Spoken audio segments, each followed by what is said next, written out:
En tant qu'arbitre de la loi et en toute connaissance de la jurisprudence historique dans ce pays, la race doit être toujours considérée comme une variable. Votre temps est précieux, Maître Keating. Je vous suggère de ne pas le gâcher en présentant des arguments que vous avez déjà formulés. Ce ne sont pas mes mots, juge Strickland. Ce sont les vôtres. Vous les avez écrits en 1985, dans le verdict de l'affaire Bryant contre la ville de Topeka, concernant la clause de protection égale face à un système d'attribution de logements sociaux.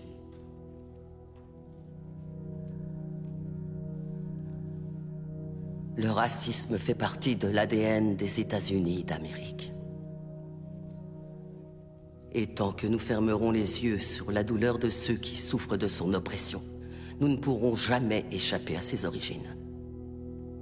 Le seul garde-fou dont peuvent bénéficier les personnes de couleur, c'est le droit de se défendre, et nous ne leur accordons même pas.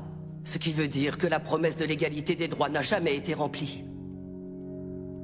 En raison de l'échec de notre système judiciaire et de notre défense publique en particulier, l'époque de la ségrégation n'est toujours pas derrière nous. L'époque où les lois ont rendu illégal que les Noirs et les Blancs soient enterrés dans le même cimetière, où on catégorisait les gens en carterons ou en octavons, où on punissait un Noir parce qu'il avait demandé des soins médicaux dans un hôpital pour Blancs. Certains prétendent que l'esclavage est révolu.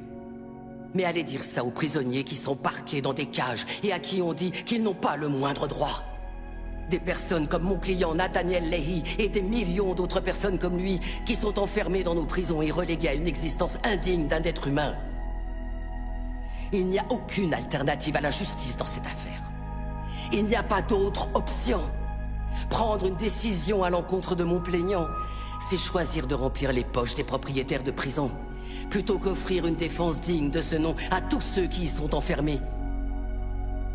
Est-ce que c'est l'Amérique dans laquelle veut vraiment vivre cette cour? Un pays où l'argent a plus d'importance que l'humanité? Où la criminalité est confondue avec les troubles mentaux?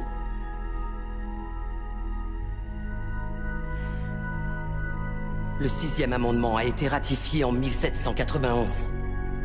C'était maintenant il y a 226 ans. Je pense qu'il est donc temps de réellement garantir ces droits à tous nos citoyens.